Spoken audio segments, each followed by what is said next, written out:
புரிஞ்சு பேசு. Understand and speak.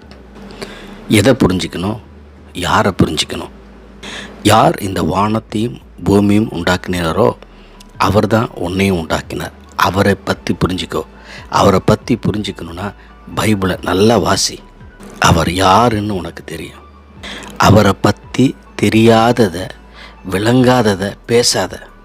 உன்னுடைய எதிர்காலம், உன் குடும்பத்தோடைய எதிர்காலம், உன்னுடைய வேலை ஸ்தலத்துடைய எதிர்காலம், வியாபாரத்தோட எதிர்காலம் எதுவாக இருந்தாலும் அவர் யார் என்பதை தெரிஞ்சு நீ பேசு.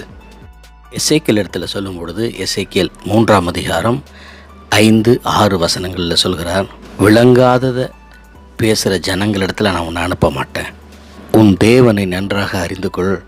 அப்பொழுதுதான் அவருடைய வழி நடத்தலும் அவருடைய வார்த்தையும் உனக்கு கிடைக்கும்.